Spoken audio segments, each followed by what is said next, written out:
Hello everyone. We're starting tonight with the strange, aspirational, and occasionally eyebrow-free realm of medieval beauty standards. A world where the goal wasn't to look healthy, but rather like someone who'd just been politely exercised. Please take a moment to like and subscribe to the video before you settle in, but only if you truly like what I do here. Additionally, tell me in the comments what time it is for you and where you are tuning in from. Seeing who is joining us from around the globe is always exciting. Let's ease into tonight's voyage together by turning down the lights and possibly turning on a fan to provide a gentle background hum. Paleness was not a clue that you needed more sleep in the medieval period. It was a silent declaration to the world that said, "Thank you very much, I am too rich to ever see the sun." It was also a fashion statement and a social flex. Medieval beauty was the opposite of modern beauty, when a healthy glow can imply yoga, smoothies, or a beach vacation. Having tanned skin indicated that you were employed outside, which implied poverty, which implied manual labor, and in the 14th century, nothing was more unattractive than being able to milk a cow.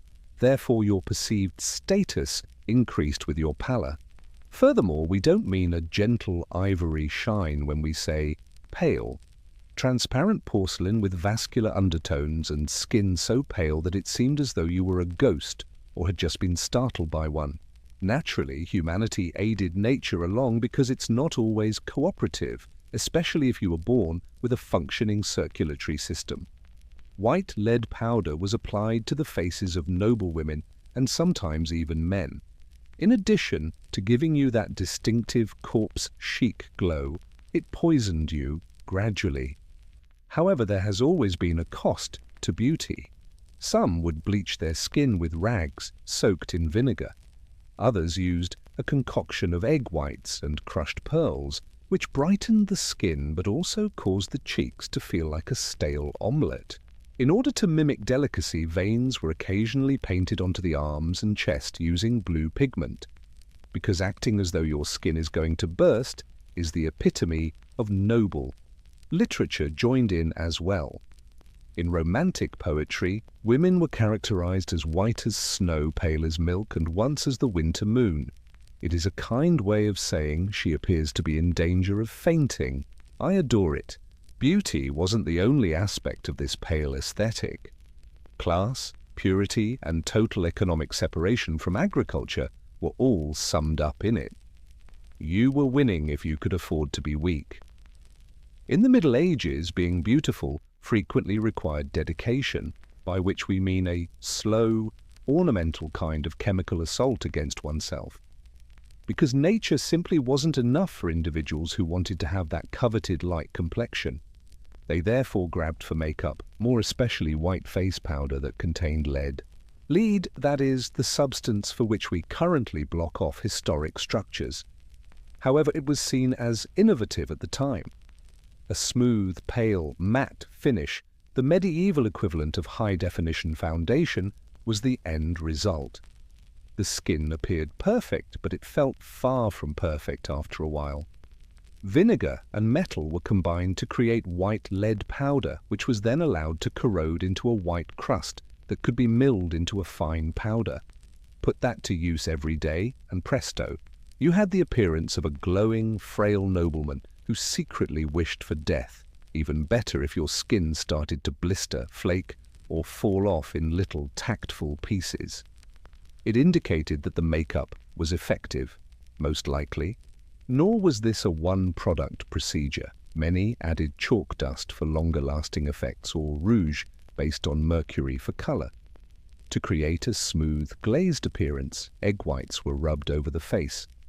It basically meant that someone had smeared it on their face in the name of elegance, if it was from a barn or an alchemist's shelf. The drawbacks of lead-based products, which are not mentioned on the majority of contemporary skincare labels, ranged from persistent weariness and skin ulcers to hair loss and early death, aside from the evident, insidious poisoning.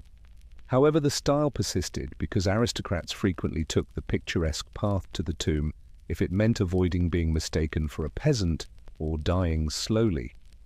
Even men weren't always exempt. In the late medieval and early Renaissance courts, where appearance was almost as important as ancestry, or at least as important as smelling better than your rival, some male courtiers sometimes applied powders or skin treatments. The fascination with high foreheads may be the most startling of all the medieval beauty fads, literally as a result of people shaving their brows for it. It wasn't merely a style statement to have a tall, straight, unbroken forehead. It was regarded as heavenly, clever, and beautiful. It was the medieval face's architectural wonder. The ideal forehead said, "I spend my days reading psalms and looking pensively out of castle windows," not "I own a shovel." To achieve this noble look, women went to extreme and, frankly, itchy measures. In order to push the hairline farther back, eyebrows were plucked out entirely, and occasionally even scalp hair was taken inch by inch. It wasn't a trim. This project involved a complete enlargement of the forehead.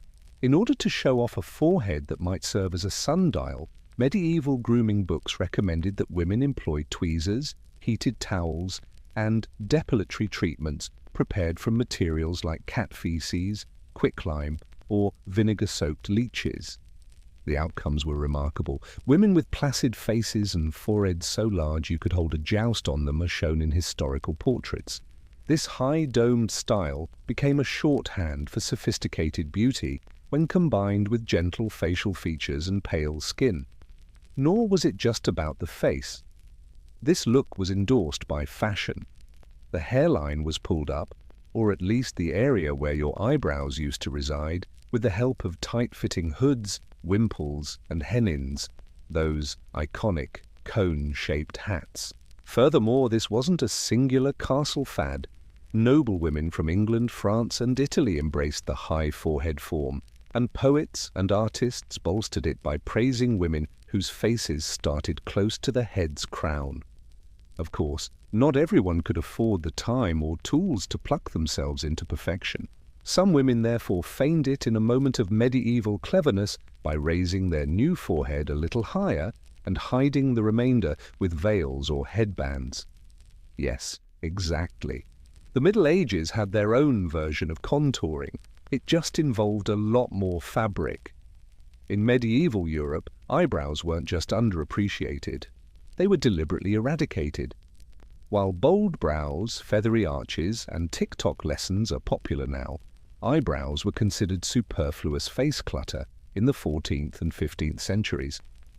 Women either completely erased or plucked their eyebrows to almost nothing in order to have the desired appearance. Why? Because any indication of real hair growth disrupted the aesthetic of a naked, smooth forehead, which was regarded as attractive and polished. In essence, eyebrows were viewed as obstinate weeds in the facial garden.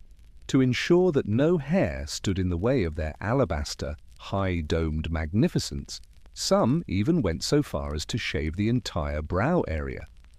Because there were no brow pencils to entice them back in, this kind of dedication would make contemporary beauty influencers shudder. Medieval women employed tweezers, wax, pumice stones, or, for the more courageous, concoctions of quicklime, vinegar, or arsenic to remove the brows. Arsenic, indeed, because nothing says dedication to your look like risking mild facial melting. There was more to this than a fleeting trend. The pattern is supported by artwork from the era, including oil portraits and illuminated manuscripts. It is common to see noble women framed by nothing but skin, with flawless foreheads and expressionless eyes. Depending on the illumination, the effect can be either calm or a little strange. It's interesting to see that not everyone adopted the no-brow style. Thin or gently arched brows continued to be popular in some regions of Europe, particularly as trade and conflict brought influences from the Byzantine Empire and the Middle East. However, the message was generally obvious. You're not doing it correctly if folks can see your eyebrows. It wasn't only for women either. Though complete removal was uncommon among males unless they had lost them in a particularly contentious theological argument, men, particularly those close to court life, occasionally cut or groomed their brows as part of a greater aesthetic of refinement. All of this indicates that appearing natural was not the goal of beauty in the Middle Ages. Their goal was to appear well-groomed, symbolic, and little angelic. After all, in art, angels hardly ever have brows. Is it a coincidence? Maybe. However, it was successful for them. It was considered nice to have some color on your cheeks during the Middle Ages.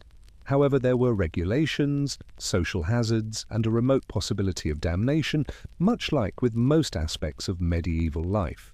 The ideal was a faint flush, as if you had just spent 30 seconds outside or heard a moderately racy poetry, but not long enough to get tanned, God forbid. Gentle rose-colored cheeks were a sign of vitality, fertility, and overall survival, all desirable qualities, especially if you could keep them until the age of 28. However, you couldn't appear to be making an effort. Vanity was disturbingly near immorality, and rouge was regarded as vain. Unless they were obviously noble or acting humbly, a theologically ambiguous concept that scholars are still attempting to define, the Church did not find it amusing when ladies smeared colour on their faces. Women nevertheless improvised. Beetroot juice, crushed strawberries, mulberries, or even cochineal, a rich red dye derived from crushed insects, were common blushing ingredients. Yes, bugs, as there has never been any kindness in beauty. Some employed red ochre or wine sediment combinations applied carefully to avoid being noticed by both clergy and critical neighbours, while others stroked their cheeks to achieve that natural glow. Rouge could be created from extremely poisonous substances like cinnabar or red lead for the wealthy. However, the reasoning went something like, even though I might die young, I'll be socially respected and have pink cheeks. Applying rouge usually involved using cloth, fingers, or whatever handy instrument that hadn't been used to season a stew. Many women depended on instinct, muscle memory, or the occasional honest maid, because they had limited access to mirrors. Naturally, you may be accused of copying French courtiers or worse, prostitutes, if your blush was too obvious. The horror. Instead of making a dramatic statement, the aim was always moderate enhancement. Additionally, you were supposed to deny everything and murmur something about the wind if someone complimented your radiance. Nothing screams, I serve the Lord, like a dab of beetroot behind the cloister, so even nuns wore a little rouge, discreetly and purportedly only on feast days. In medieval Europe, you were already starting from behind if your hair didn't appear to have been stolen from a Botticelli angel or kissed by heavenly light. The ideal hairstyle throughout the Middle Ages was blonde. In case you required divine support, it was linked to virtue, youth, and beauty. Geographically speaking, the Virgin Mary was most likely not a blonde, but she was often depicted as such. Radiance, however, was more significant than realism. Congrats if you were born blonde. Your natural blondness didn't last, especially as an adult, although you were seen as fortunate and perhaps avoided a few duties. Medieval women, and occasionally cauldrons, took affairs into their own hands. Homemade hair-lightening mixtures such as saffron, chamomile, ash, honey, and lye were lavishly applied, and then sun-baked, as the term suggests. If you had the skin of a salamander and the patience of a nun, it worked best. Urine was also included in some recipes because it was believed to help lift color. Whose urine? Less regulation applied there, but it was seen to be worthwhile as long as it gave your hair that heavenly sheen. Beauty is and has always been somewhat repulsive. Hair texture was also important. The perfect hairstyle was long, wavy, and loose, ideally falling like a lovely curtain down your back. However, unmarried ladies were the only ones allowed this luxury. It seems that the moment you said "I do," your hair turned into a national security threat. Therefore, once you were married, your golden mane was to be concealed by veils, nets, and head wraps. Noble ladies frequently wore their hair in intricate braids, twists, or tucks, particularly when they were attending religious or court functions. To remind the room that you weren't a sheep-sheater for a living, these haircuts were sometimes adorned with silk ribbons, beads, or needlework. Men were also included.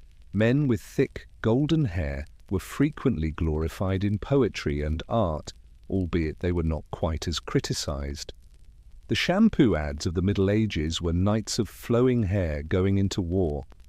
Hair was as valuable as money in medieval Europe. Unless you were attempting to get married, you didn't necessarily flaunt it if you had it. Abruptly, it turned into a strategic advantage. Unless you were going for the ethereal forest maiden look, which was only socially acceptable if you were, say, an actual saint or being martyred, unmarried women were encouraged to wear their hair long and loose as a symbol of purity and innocence. If not, a soft braid would be adequate. But as soon as you got married, people stopped seeing your hair. Congratulations. You now had a husband and a duty to bind your hair more tightly than the wine budget of a monastery. Discover a modest medieval wardrobe that could cover even the most luminous blonde with 3 layers of beige linen, veils, wimples, nets, and coifs. These coverings served a utilitarian purpose, in addition to being modest. They shielded hair from uninvited praise, from troubadours, smoking, and lice. The most devout women covered themselves in layers. A veil might be pinned under a wimple that looped under the chin, and a coif, or tight-fitting cap, could be worn underneath it. The result? That's what you looked like, a well-packaged religious sandwich. However, function alone rarely satisfies fashion. Headwear became increasingly ornate over time. Gold thread was used to embellish nets. Geometric shapes were created by starching veils. Because nothing screams delicate beauty like jingling when you tilt your head, some noble women decorated their braids with silken cages and bracelets. Hidden hair was associated with morality in many cultures. It was considered modest and moral to cover one's head. However, if you have exposed hair on a married woman, you can be compared to a French woman, or worse, a lady of the night. Some women, of course, rebelled. In order to allow the world to see their meticulously dyed strands, they would either wear translucent veils that technically qualified as covered, or let a little curl escape out. Medieval weaknesses were still present. This was the unwritten norm of medieval beauty, if there was one.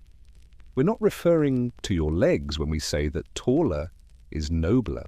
By the 15th century, ladies all around Europe were adopting a style that literally improved their looks. The hennin. You're aware of it? Those tall, conical hats that seemed to have been created by someone who was too close to church steeples. The hennin was more than just a headpiece. You were wearing a social ladder. Particularly among the French and Burgundian nobility, these caps may extend up to 2 feet, and occasionally much higher. The taller the hennin, the more doors you slammed into on your way to supper, and the greater your status. Hennins were built with wire frames which gave them their dangerously aerodynamic design, and were frequently composed of exquisite silk, velvet, or brocade. In order to provide movement, mystery, and a fair risk of becoming trapped in candles, a sheer veil typically hung down from the tip. It was an art in itself to get your hair to fit beneath one of these devices. Sometimes the hair was shaved all the way around the forehead, and other times it was braided and packed into the cone. Once more, the hennin needs forward real estate to sit correctly. The design brief did not include comfort, but vertical fixation was not limited to hennins. Some women wore butterfly hennins, with veils stretched out like wings, or heart-shaped escoffions, which resembled 2 croissants bonded to either side of the head. Not so much for rain, but great for drama. The majority of women outside of the nobility continued to wear circlets, veils, or linen caps. More straightforward, less hazardous, and less likely to be confused with a siege weapon. As would be expected, conservative philosophers and clergy were not overly enthusiastic. They cautioned that such ostentation could lead to neck strain, immorality, and vanity. Like most bad but stylish concepts throughout history, hennins continued to be popular among those who could buy them. Men also had their own fashion statements, even if they didn't wear tall cones. Consider fur-trimmed hoods, feathered headgear, and pointed shoes that could be used as fencing implements. A woman's ideal physique in the Middle Ages was not supposed to be toned, athletic, or curvaceous. No, the idea was to look weak, subdued, and perhaps recuperating from a bout of fainting. A person who thrived on honey water, courtly poetry, and maybe one figure weak was the ultimate figure, slim, soft, and slightly ethereal. Women were not encouraged to develop endurance or strength in beauty manuals. You were simply supposed to lift your veil in a seductive manner before quickly turning your head away and possibly swooning. But obviously this was not about looking ill. The sweet spot was in the middle of being able to play the lute while sitting and being too weak to carry a bucket. Because working naturally results in wider shoulders, stronger arms, and the unfortunate disadvantage of muscular tone, an elegant, willowy form was considered a sign of aristocracy. Soft curves, a tiny waist, and an overall sense of spiritual tiredness were emphasized. In order to lengthen the torso and create the appearance of height and fragility, waistlines of dresses were frequently tightened just below the bust. This was an early form of the empire waist, and tight lacing was an option if necessary. Tightly bound kirtles and surcoats worked just as well, but they weren't quite corsets. Those appeared later. But it also wasn't about being excessively slim. Being extremely thin was a warning sign during hunger or epidemic, meaning that the person may be actively dying. It was seen healthy and productive to have a slight hint of roundness, especially in the face or hips. In other words, you were in the sweet spot if you appeared to be able to endure cold without losing your lyrical side. The dietary recommendations of that era were not entirely balanced. Beauty guides suggested drinking wine to improve skin, eating fennel to aid in digestion, and using rose petals to freshen breath. Protein, only if a feather was still on it. Conversely, men were permitted to be more substantial, with broad shoulders, powerful legs, and the capacity to wield a sword without collapsing. Even yet, nobles favored a trim build and elegant posture over physical prowess. A woman's eyes were her silent power throughout the Middle Ages. It was the equivalent of sending a flirtatious emoji, but with slightly less blinking and more spiritual connotations. Large, clear, and soulful eyes that seemed to suggest, "I'm full of virtue and maybe just a hint of melancholy," were the epitome of the ideal medieval eye. Imagine eyes that were still quietly healing, eyes that seemed to have seen the fall of man firsthand. They were a favorite of the time's poets. They referred to eyes as pools of unadulterated adoration, dazzling orbs, or dewdrops of heaven. Rarely did they say things like bloodshot, allergic, or I was up all night churning butter. In Europe, light-colored eyes, whether blue or gray, were frequently idolized as symbols of innocence, purity, and the widespread belief that you had either not seen many unsettling things or had at least pretended not to. Darker eyes were also prized in southern Europe, particularly if they were accompanied by a substantial dowry and an aristocratic family. Improving the eyes was difficult. There was only charcoal, soot, and hope, no medieval eyeliner pens. To make the eyes appear larger, some ladies applied a small amount of black powder to the lashes, which could cause discomfort, blurred vision, or the first unintentional smoky eye in history. However, most women depended on the elements and well-placed lights. Do you want to appear more ebullient? Stand near a candle? Do you want to appear moral? Even if you tumble over the cat, always keep your eyes down. Fascinatingly, eyes that were a little teary were appreciated. It implied piety, emotional sensitivity, and maybe that you had just finished reading an uplifting book or prayer. such as a 300-line poem about chastity. In the absence of artificial tears, staring into smoke or undergoing modest public humiliation frequently worked. It was a delicate dance to make eye contact. Excessive amounts could be interpreted as audacious, flirty, or strangely French. If you did too little, you might come across as possessed or shifty. The secret was to look up from under lowered lids every now and then, like someone who knew the Bible by heart, but wasn't ready to boast. Let's discuss breath, which isn't often discussed in medieval love poetry. In particular, the scent of it. Even though a knight would wax poetic about his lady's pearl-like teeth or rosebud lips, he typically skirted over what transpired when those lips opened. This is because minty freshness had not yet been created, and dental health in the Middle Ages was, at best, an idealized notion, unless you're counting on luck while standing next to a herb garden. In theory, however, fresh breath was good. A gentle, sweet-smelling mouth hinted at youth, health, and that you probably hadn't eaten garlic and eels for breakfast.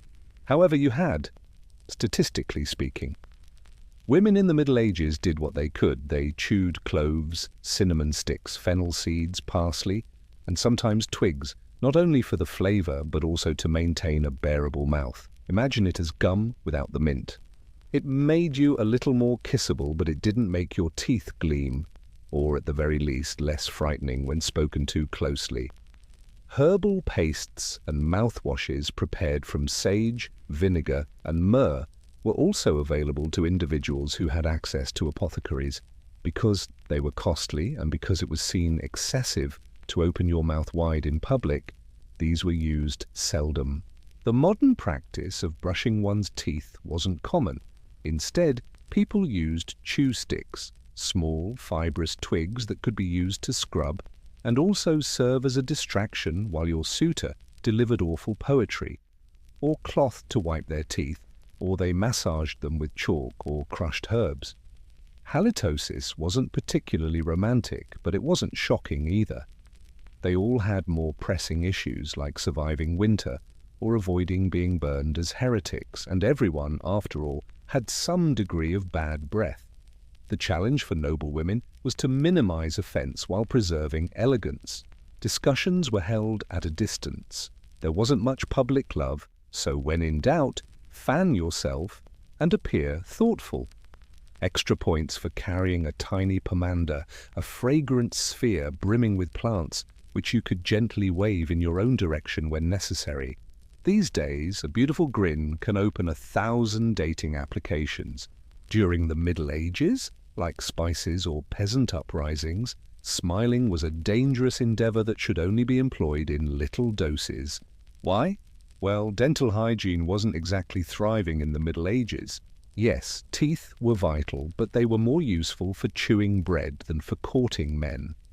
By the time they were 30, most people's teeth ranged from a little dubious to downright frightening. Therefore, it's preferable if fewer people saw them. Not all of this was the result of carelessness. Due to diets high in bread, porridge, and mead, and deficient in toothbrushes, dental floss, and fluoride of any kind, tooth decay was widespread. In most of Europe, sugar was still not extensively consumed, but even simple starches degraded into tooth-tarnishing agony.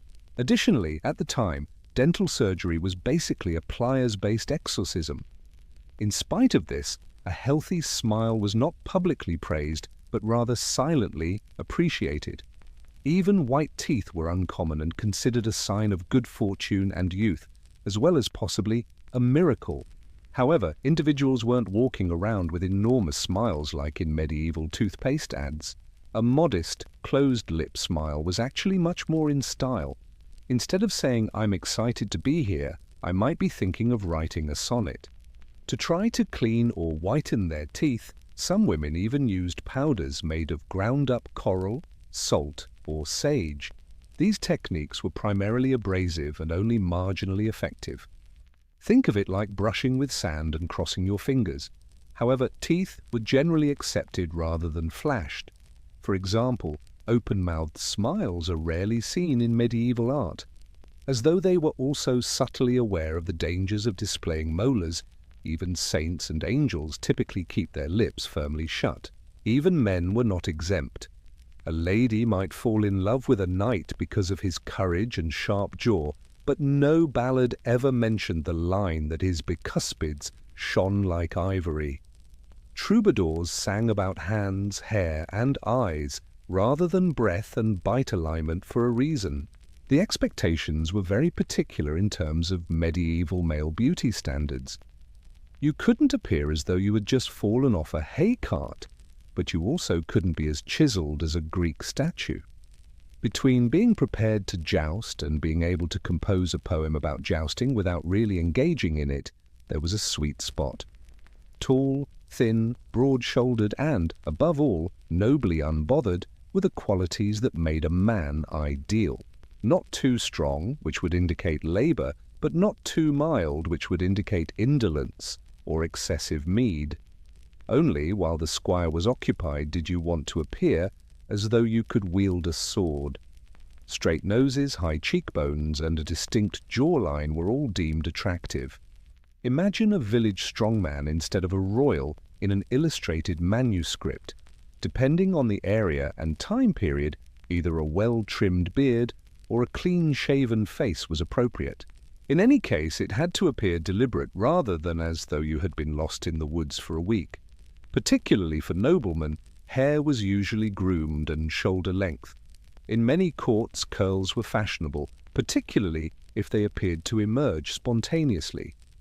To add gloss and structure, some guys even employed herbal rinses or curling irons.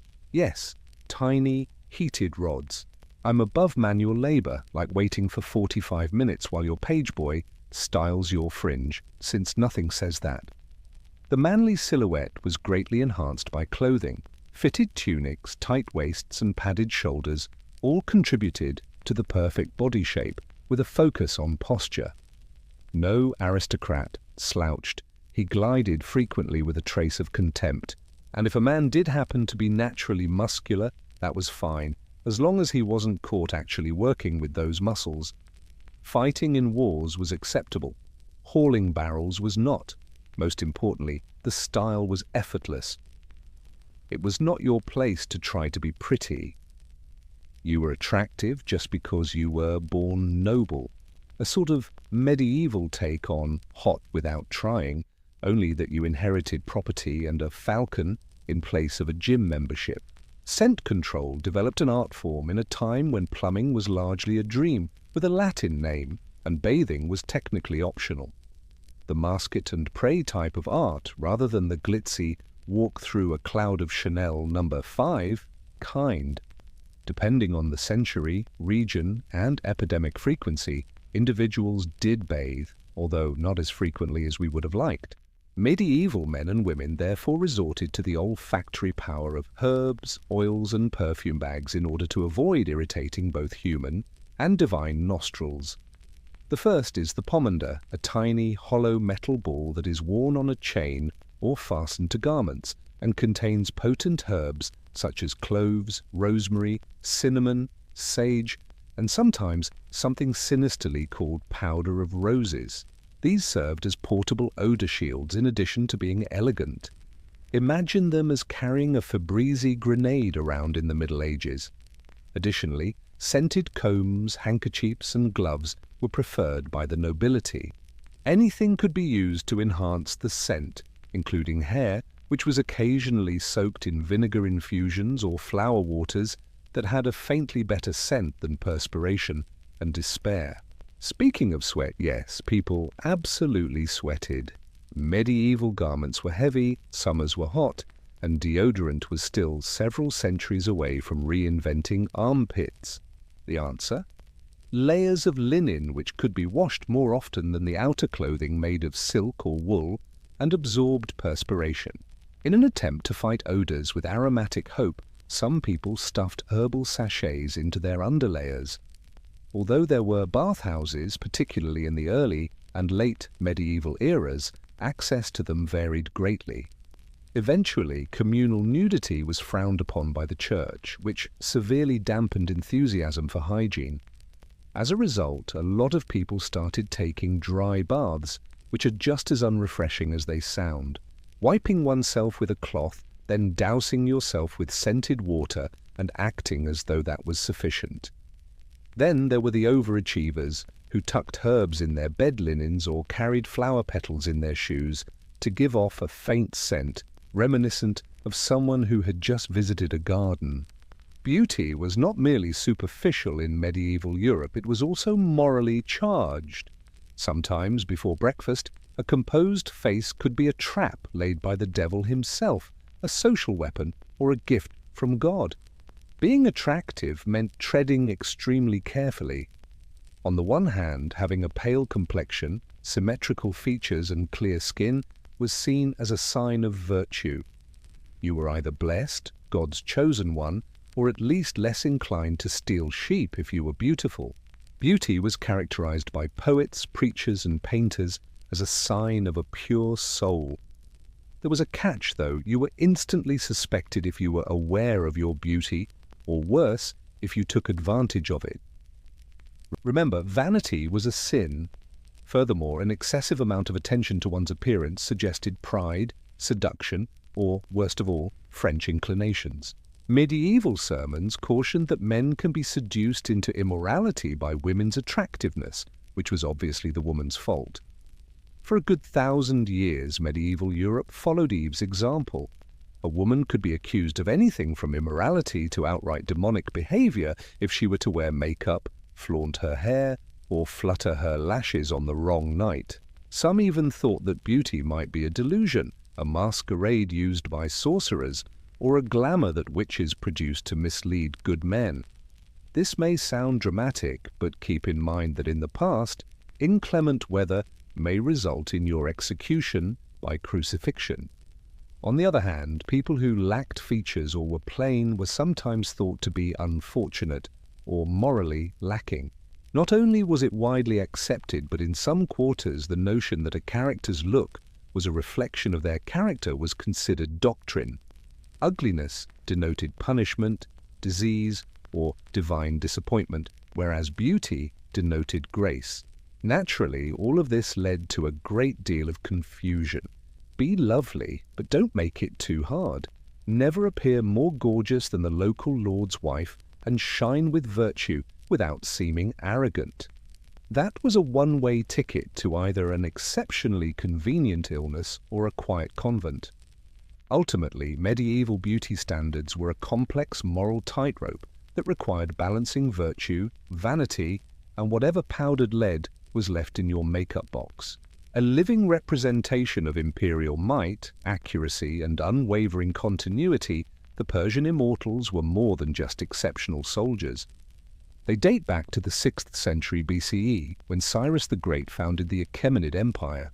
Cyrus saw something crucial at a period when Persia was quickly evolving from a local power into a vast imperial powerhouse. An empire requires not only administrators and rulers, but also an elite military capable of projecting power, igniting allegiance, and effectively quelling uprisings. The Immortals were thus created. Immortals was a logistical and psychological masterwork, not just a little royal flair. Herodotus claims that they consistently maintained their strength at 10,000 warriors. One man was immediately replaced if he was wounded, unwell, or dead. The figures remained constant. From the outside, they appeared to be impervious to weakness, diminution, and most importantly, death. Whether myth or clever bookkeeping, the image stuck and the name endured. In this instance, immortality referred to the enduring presence of Persian power rather than personal survival. These folks weren't drafted at random. Becoming an immortal required being chosen from among the Persian nobles, or at the very least, from families with a solid reputation for loyalty and high standing. Training started early. The king was unquestionably loyal, and discipline was harsh. In addition to being skilled fighters, they were supposed to be models of Achaemenid virtues, discipline, obedience, and poise under duress. In addition, they were lavishly attired, wearing robes made of exquisite materials, scale armor underneath their clothing, and frequently carrying a short sword bow, spear, and wicker shield. They were as calculating in look as they were in strategy. Persian rulers sent a mobile political message wrapped in steel and silk, not merely soldiers into combat. The Immortals followed the Persian Empire wherever it spread, from the plains of Lydia to the deserts of Egypt. They were positioned at the front of the battlefield, next to thrones and behind kings. When you saw them coming, you saw more than just soldiers. You saw the Empire's unwavering pulse. The Immortals persevered without blinking or running away, and it was precisely what frightened them. The Persian Immortals' appearance was the result of psychological warfare, not chance. These men were not Greek hoplites, clad from head to toe in shining bronze. No, the Immortals had an unearthly appearance, resembling a sweep of lavishly attired shadows across the landscape. Their outfits combined military utility with royal splendor. Rich reds and purples, which are symbolic of nobility and authority, were frequently used to dye their intricately embroidered tunics and pants. Underneath this was a layer of scale armor composed of iron or bronze, which was lethal in close quarters but flexible enough for mobility. Their shields were composed of woven wicker, which was surprisingly light but capable of absorbing blows and deflecting arrows. But their most distinguishing feature was their headpiece, a tiara, a soft felt cap that was occasionally pulled over the face to conceal identity. The Immortals flourished in uniformity, in contrast to the Greeks, who exalted individuality in armor and bravery.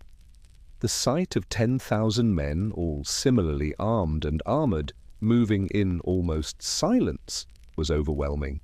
It like the descent of a death curtain on the battlefield. Every Immortal had a short sword, or akinaka, at their waist, a bow with a quiver of arrows and a small spear. Their ability to move swiftly and stay lethal in practically any terrain, however, was arguably most remarkable. Their training prioritized endurance and agility over physical strength. They wouldn't have to break formation to march across entire provinces. The Immortals, in contrast to many ancient armies, were equally at ease acting as imperial guards at royal courts or engaging in open combat. Their weapons were powerful enough to threaten and demolish, yet light enough to guarantee quick deployment. Brute force wasn't the point. It was about being reliable, never faltering, never stumbling, and never appearing weak. And their legend was shaped in part by their constancy as well as the mystique surrounding their appearance. Their faces were oddly composed despite the pounding of drums and the rising of dust behind them as they marched into war. There was spooky, synchronized precision instead of roaring or boasting. They appeared to be robots rather than men, made of discipline, ritual, and terror rather than physical flesh. It was more than just death to face the Immortals. It was to confront the idea that some armies didn't only fight, they persevered without hesitation or sympathy. Being an Immortal was more than simply a job. It was a prestige symbol, a way of life, and even a sentence in some respects. They were well regarded and lavishly compensated, but there were also high expectations. These men were always being watched. The state gave them with lodging, food, and clothing, but not out of charity. It was done to guarantee complete control. They belonged to the empire, not their families, as soon as they joined the military. Although lower-ranking sons of devoted families could advance into the ranks if they shown extraordinary discipline, the majority of Immortals were descended from Persian, Median, or Elamite royalty. Training started early, frequently in royal court-affiliated military academies. Boys learned how to march in unison, how to withstand hunger and suffering, how to shoot archers on horseback, and, above all, how to follow without question. Personal ambition and glory-seeking had no place here. An Immortal was corrected for being overly conspicuous. It was a sacred formation. Above all, unity was paramount. Every aspect of their life was governed by discipline. They had a rigorous daily schedule. Get up before the sun comes up, practice quietly, keep armor and weapons in good condition. Meals were shared, usually modest, and always planned for endurance in terms of nutrition. Although luxury were banned, staple foods included meat, flatbread, dates, and wine. Instead of spoilt aristocracy, the empire needed warriors. The Immortals protected the monarch and his court when they weren't on the field. Even yet, their responsibilities went beyond mere ceremonial work. They kept the peace in the most unstable areas of the empire, kept an eye out for assassination attempts, and kept tabs on aristocrats for betrayal. In a royal hall, their very presence could quell opposition. They served as the Achaemenid king's eyes and ears, educated to see deceit, identify fear, and take decisive action. It's interesting to note that they were not completely isolated from family life. It was legal for Immortals to get married and start families. They may, however, be called upon at any time. They left everything behind without doubt when duty called. A man may be silently replaced if he hesitated even once. Ultimately, the figure had to stay at 10,000 at all times. No spaces, there are no delays. Their mystique was guaranteed by this icy, effective mechanism. They fought with more than just discipline. They led disciplined lives. They were instruments of empire, sharpened, polished, and honed until only duty remained. If the Immortals were founded by Cyrus the Great, they were refined by Darius the Great.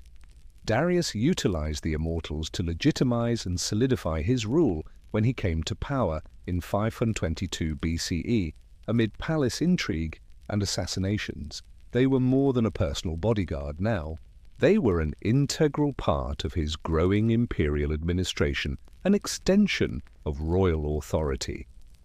Darius saw that the appearance of order and inevitable outcomes were just as important to authority as actual military might.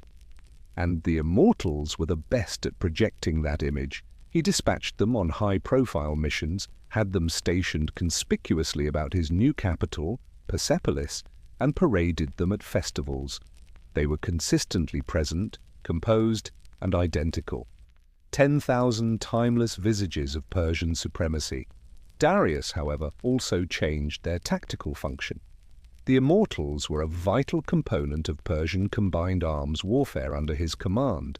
They were frequently used in coordinated attacks with archers, cavalry, and chariots, and were no longer only elite infantry. Strategic adaptability was highly valued by Darius, and the Immortals had to change. They received more intense training in battlefield coordination, siege warfare, and ranged fighting.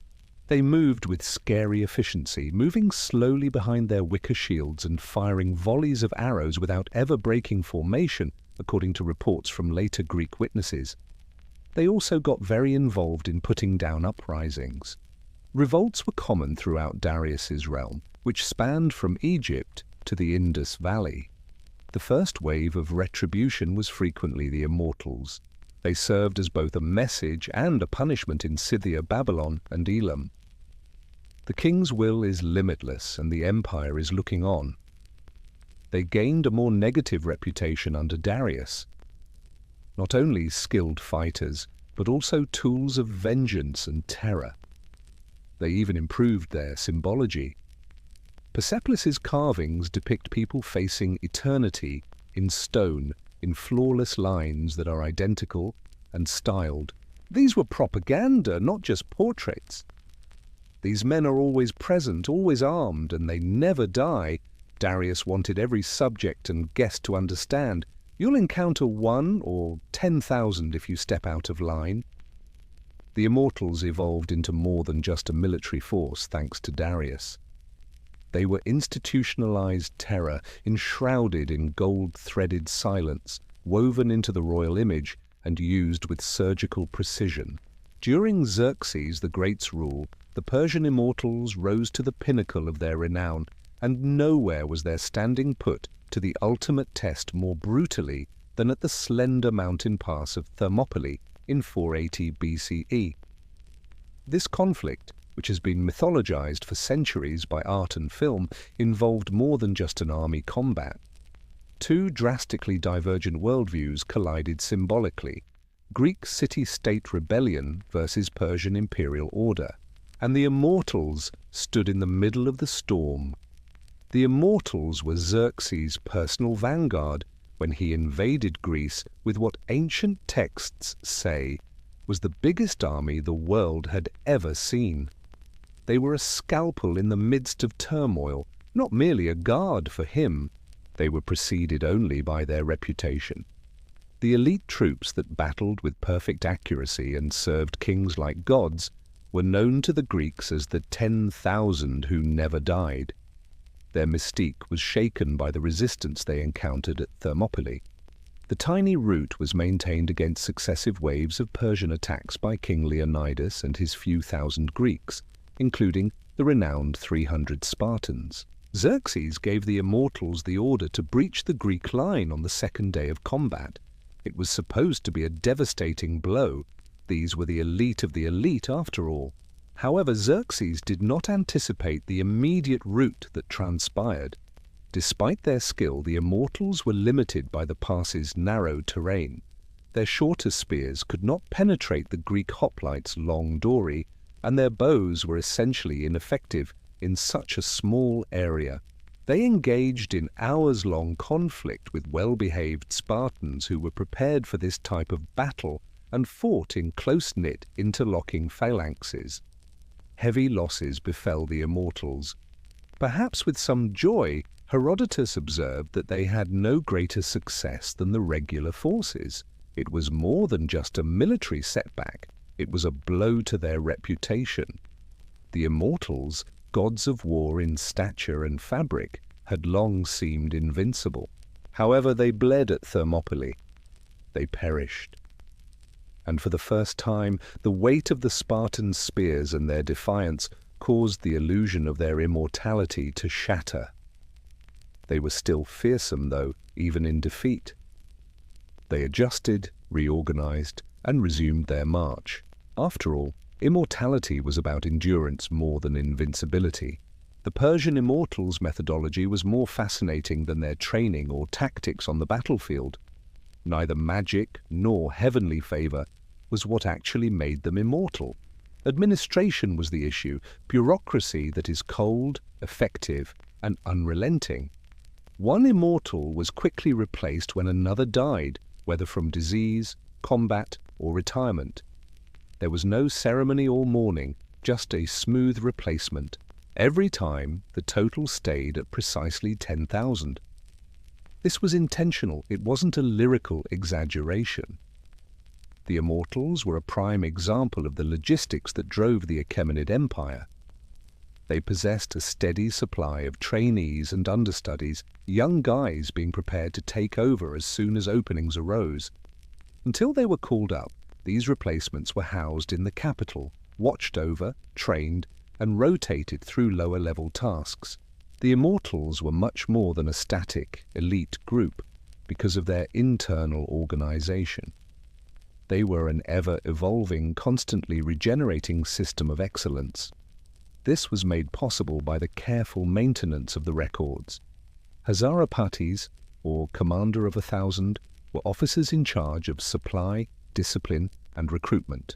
Under the general leader of the Immortals, there were 10 such commanders.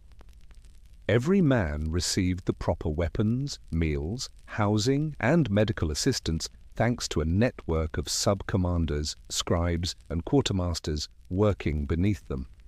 Bereaved in Egypt? From Susa, a replacement is sent.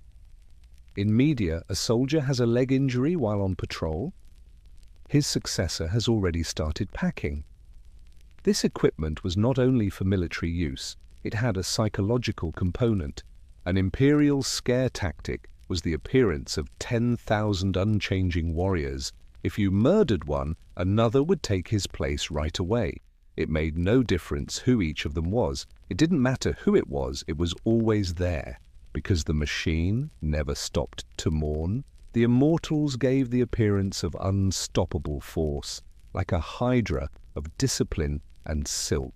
This method worked perfectly even off the battlefield. An Immortal would be discreetly removed and replaced if his family proved disloyal or politically compromised. no drama, no scandal. As if nothing had changed, the line proceeded. Perhaps the greatest strength of the Immortals was this mechanism, which was so different from the Greek mentality of glory-seeking, nor talent, nor bravery, but the icy conviction that they would never really vanish. The Persian Immortals were diplomats in armor, a much more subdued aspect of their reputation as warriors. The Achaemenids believed that using military might was about more than just conquering. It has to do with being there. Additionally, the Immortals were frequently used not only to engage in combat, but also to gain recognition and gain entry into other courts as live examples of Persian might and grace. They were mesmerizing in peace, but fearsome in battle because of their silken robes, glittering weaponry, and impeccable discipline. The Immortals frequently accompanied diplomats to foreign countries, not for protection, but only as a show. Imagine a small, aristocratic entourage making their way into a Babylonian or Greek city. 10 precisely timed men, silent and unreadable behind their soft felt headdresses, clad in exquisite gold-laced tunics rather than rough leather or blood-stained bronze. They didn't yell or make threats. They were not obliged to. They had to bargain for their basic lives. Immortals were frequently stationed in satrapies' provinces to remind local governors of the ultimate source of authority. They were constantly present and observing, but they hardly ever interfered with civil rule. If a governor heard a rumor of sedition, a group of them might come to his door. Because the prospect of battling the Immortals was too terrifying to contemplate, rebellion in the provinces was frequently put down before it started. They served several purposes even in the royal court. During coronations, diplomatic banquets, and Nowruz celebrations, they served as ceremonial guards. Behind the scenes, however, they kept an eye on courtiers, detected disloyalty, and effectively and silently carried out the king's orders. According to some historians, they operated more or less as an internal intelligence service, serving as a constant reminder that loyalty was required. It was part of their talent to be both warrior and envoy, adornment and enforcer. The Immortals served a far larger imperial plan than the majority of ancient elite units, who lived solely for the glory of war. War was only one instrument. Theirs was an empire bound together by symbols as much as swords. Fear and awe are siblings, the Immortals realized. Their arrival sent a strong message in distant palaces and foreign courts. Resistance is not worth the expense, the empire is eternal, and the monarch is looking on. Thus, they engaged in combat without ever drawing a sword. Legends grow old with every kingdom. The Immortals were no longer unbeatable by the end of the Achaemenid Empire, but they were still revered and feared. And, instead of collapsing dramatically, the equipment that had previously given them immortality started to corrode and become inefficient over time. The Immortals also started to change as Persian rulers became less involved in combat and more focused on courtly splendor and intrigue. Under monarchs like Artaxerxes and Darius III, the elite guard continued to exist, dress appropriately, and march in perfect line, transforming from seasoned warriors into regal decorations. However, fissures had appeared. The qualifications for hiring were lowered. Favoritism in politics started to creep into their ranks.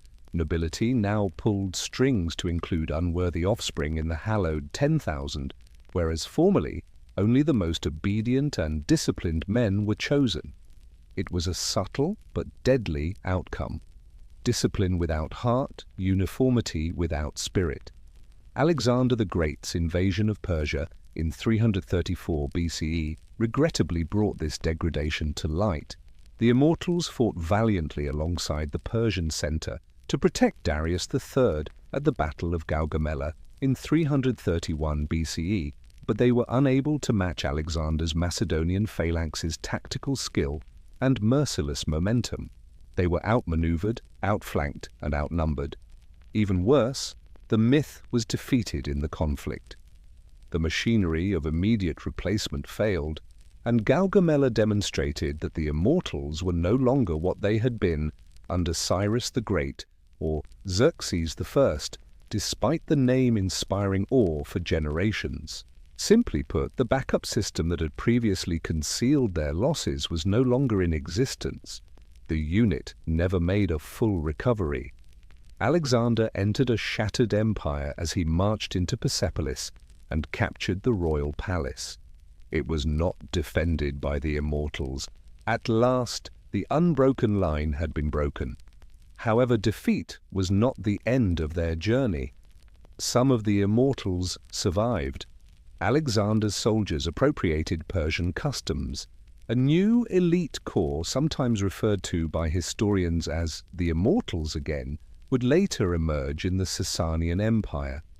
They mimicked the original myth, but they were not direct descendants. Elite, terrifying, eternal, 10,000 strong. The Immortals left a blueprint even after they fell. They had demonstrated to the world how to create a legend as well as an army. Although the Persian Immortals were no longer present on the battlefield, their impact endured. The notion of an unbeatable elite fighting army persisted in the minds of generals, rulers, and storytellers long after the Achaemenid Empire fell. Their mythology persisted not because they were victorious in every conflict, but rather because they stood for something greater, the epitome of state-run authority, an army that never grew old, never questioned, and never faltered. They were described by the Greeks with a mixture of wonder and distrust. Herodotus referred to them as immortals because they were invisible when they died, not because they were impervious to death. Their presence lasted forever, and they were instantly replaced. This was strange, almost inhuman to the Greeks. They were accustomed to fighting as an erratic, private matter. The Immortals were unlike anyone else. They were exact, anonymous, and extremely disciplined. Scholars continued to mention the Immortals while discussing ancient power during the Roman era. The Persian elite guard's organizational structure was praised even by Byzantine historians. Additionally, Arab historians of the early Islamic era related stories of the 10,000 who had formerly defended ancient kings, their spears gleaming in the desert sun like a silver forest. The idea would be resurrected in the Sasanian Empire when the empire's armored fist was an elite cavalry corps known to historians as the New Immortals. As representatives of imperial invincibility, they carried the same duty even if they were not actually derived from the Achaemenid corps. Centuries later, even Napoleon Bonaparte admired the Persian military structure after studying it. The Immortals become part of the culture. They are frequently portrayed inaccurately in contemporary culture as cloaked assassins, monsters, or devils. The truth, however, was much more convincing. They were people, frightfully people. Through constant training, psychological manipulation, and a deeply ingrained system of continuity, regular men became tools of empire. All they needed to become renowned was silence and consistency, not magic. Their sword was not their best weapon. It was the perception that they were a constant threat, a shadow that would never go away. As a result, the Immortals continue to exist in combat doctrines, stone carvings, and the muttering anxieties of people who understand that power may become something very nearly immortal when it is well organized and constantly replaced. The Scythians were nomadic warriors of the Eurasian steppe who were revered and feared from the Altai Mountains to the Black Sea before there were stories of Greek Amazons. Scythian women did not stay behind the tents to weave cloth or raise children, in contrast to other ancient communities. They engaged in combat, rode horses, and used bows. Furthermore, they did more than simply go to war with men. They fought and led with deadly skill. These weren't the exceptions, that was the culture. Herodotus and other Greek historians were astounded by these women. He told of whole tribes whose women would not marry unless they had killed an enemy in battle beforehand. Archaeological evidence has since confirmed his statements, which were once meant to be exotic oddities. Amazing discoveries have been made from kurgans, or burial mounds, which are found throughout southern Russia, Kazakhstan, and Ukraine. The remains of young ladies who were buried with swords, bows, arrows, and even wounds from combat. A woman with an arrowhead embedded in her spine was found in one such discovery. She was armored, and her grave was lavishly decorated. These weapons were not ceremonial. Both she and they had been used. Compared to its peers, Scythian society was essentially distinct. Steppe life required resilience and movement. All men and women were required to hunt, ride, and protect the tribe. Archery was taught to girls at the same age as to boys. Their armor and leather trousers were identical. They even wore their tattoos and hair same, making them indistinguishable while riding horses in a hail of arrows. As a result, a warrior culture was established where gender norms were rigid off the battlefield, but flexible on it. At full gallop, a Scythian lady may be lethal, yet she would also return home to fulfill her parental and ceremonial responsibilities. There was no tension between the two responsibilities. They complemented one another. Exaggerated experiences with Scythian women might have served as the inspiration for Greek myths about the Amazons. However, the Scythians were real, but the Amazons of myth disappeared into fiction. They battled Greeks, frightened Macedonians, and engaged Persians. And for ages, both men and women wandered the steppe in rage and ferocity. An army of women once terrorized rival kingdoms, European colonists, and anyone stupid enough to underestimate them in the tiny West African kingdom of Dahomey, which is now Benin. Originally called the Agogi, the French dubbed them the Dahomey Amazons in reference to Greek mythology. However, these fighters were real. The Agogi had established themselves as Dahomey's king's permanent royal guard by the 18th and 19th centuries. They weren't merely guards, though. As elite soldiers, they were taught to kill, defend, and never back down. They might have begun as palace servants or elephant hunters. However, they developed into a recognized and feared military force throughout time. The Agogi were taken from their families and put through rigorous training after being recruited as young girls, frequently selected for their bravery or strength. There was complete discipline. They took oaths of chastity and unwavering devotion to the king, raced thorny obstacle courses, and engaged in real blade combat. They carried clubs, machetes, and muskets and wore sashes braided. However, psychological warfare was their most effective weapon. Their brutality and lack of fear astounded 19th century European observers. A Dahomey Amazon dashed forward, tore open a man's throat, and then calmly washed her blade, as one French officer observed uneasily. These warriors were not symbolic. They served as front-line shock troops in ambushes, fights, and raids. The Agogi faced off against French colonial troops during the 1890s Franco-Dahomean Wars. Even though they were outnumbered and outgunned, they defended their kingdom by fighting street by street, conducting ambushes, and conducting night raids. French commanders were compelled by their persistence to re-evaluate their strategies and their presumptions regarding gender in warfare. However, their triumph on the battlefield wasn't the only thing that counted. Despite living in a very patriarchal society, the Dahomey Amazons managed to establish a realm of complete independence and power. Not behind the scenes, but with blades in hand, they defined the kingdom's foreign policy, advised kings, and carried out ceremonial tasks. Dahomey was eventually vanquished by the French, but the myth of contemporary fictional fighters such as the Dora Milaje in Marvel's Black Panther lives on. As usual, however, reality is more impressive than fiction. Tomo Gozen is one woman who rides through both blood and legend in the murky pages of Japan's medieval past. She fought in the Genpei War, a bloody civil war between the Minamoto and Taira clans that resulted in the first shogunate, as a samurai fighter in the late 12th century. Tomoe was neither a passive consort nor a symbolic figure. She was an archer, a swordswoman, and a commander who had been trained in the lethal arts of battle and was feared for her accuracy in battle. The most well-known source of her story is the Heike Monogatari, a war epic that skillfully combines poetry and history. It describes Tomoe as particularly attractive, with long hair, white skin, and endearing features. The real thunder, however, is dropped in the following sentence. She was a warrior worth 1,000, and she was also an exceptionally strong archer. Rather than being mutually exclusive, beauty and lethality were intertwined.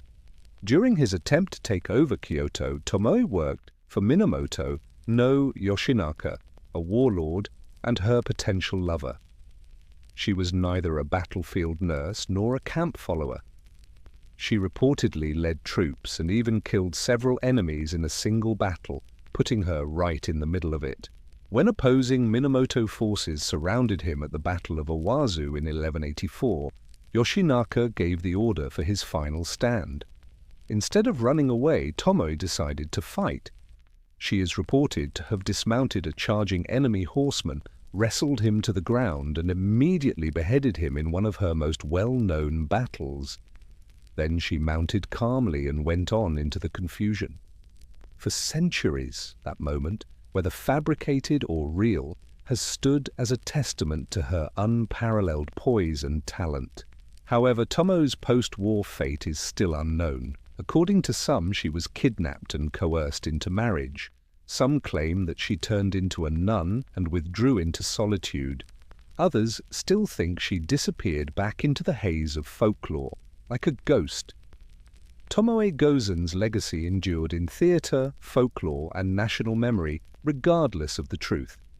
Tomoe Gozen stood out in a culture that was based on strict gender norms and patriarchal authority. Head held high, blade drawn, and completely fearless. She was battling for her right to live in a world that told her she shouldn't, not simply for her master. The Roman Empire was at its height in the 1st century CE, well organized, disciplined, and seemingly unstoppable. Then came the Britannian Celtic Queen Boudica, who had flame hair and almost took down the Roman machine. Her name would live on in history as a testament to unrestrained retaliation, patriotism, and the fearsome power of a woman who had nothing left to lose. Prasutagus, king of the Iceni tribe in present-day eastern England, was married to Boudica. Under Rome, he was a client king, a puppet leader who was permitted to hold on to power as long as he maintained harmony. However, Rome disregarded Prasutagus's wishes and proceeded to annex his territories outright after his death. In the process, Tacitus claims that Roman officials raped Boudica's daughters and publicly flogged her. It was a cruel form of humiliation intended to put an end to rebellion. It started a wildfire instead. Boudica organized a number of British tribes and led one of the worst uprisings in Roman history in 60 or 61 CE. She wasn't a figurehead either. According to Roman legend, she led her army from a chariot while holding a spear, wearing a flowing tunic, and wearing a huge gold torque around her neck. As she rode, urging her people to fight, her fiery hair poured behind her. She was a mix of rage, general, and priestess. Her army overran and destroyed Camulodunum, present-day Colchester. She then destroyed the city of Londinium, the ancestor of modern-day London, and massacred Roman colonists there. In a matter of months, historians estimate that more than 70,000 Romans and sympathizers were killed. Behind them, her army left a trail of ash and broken pride. However, the Romans rallied under the leadership of Governor Gaius Suetonius Paulinus. They enticed Boudica into a fierce battle where Roman discipline and formation tactics proved decisive, even though they were far outnumbered. The uprising was put down. When defeated, Boudica is reported to have consumed poison instead of being apprehended. Despite the failure of her rebellion, Boudica's legacy only expanded. Although she was depicted by Roman historians as a barbarian, her bravery and leadership were undeniable. She became a symbol of British resistance to both home and foreign tyranny, particularly in following centuries. During the heyday of Mongol expansion on the war-torn steppes of Central Asia, a lady appeared who, without a sword, frightened troops and humiliated princes with her physical strength. She was the great-great-granddaughter of Genghis Khan and went by the name Kutulun.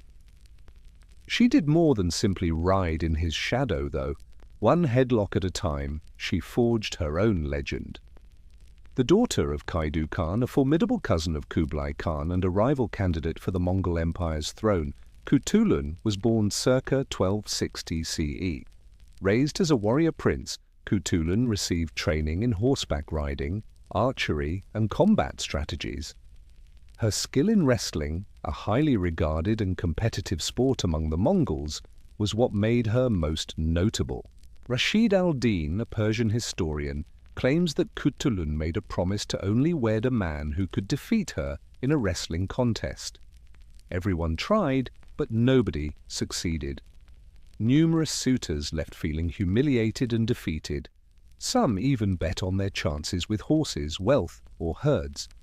According to legend, she became not just a champion, but also one of the wealthiest ladies on the steppe after accumulating 10,000 horses from her wins. Kutulun, however, wasn't merely throwing individuals to the ground for amusement. She accompanied her father in actual combat, leading soldiers and breaching enemy defenses. Kutulun was Kaidu's most trusted military advisor during campaigns against Chinese forces as well as rival Mongol factions. In a society where male warlords predominate, he even contemplated designating her as his heir.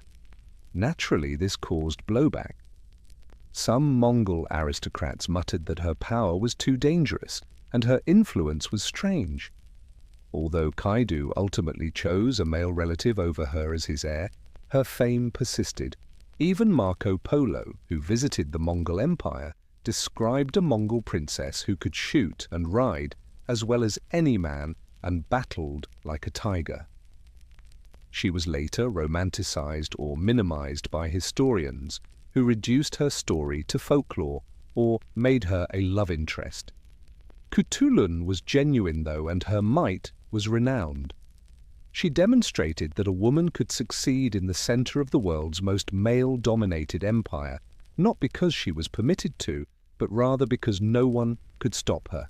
One French teen not only donned armor, but she led troops during a period when women were not allowed to vote, own land, or even wear men's garb without fear of arrest.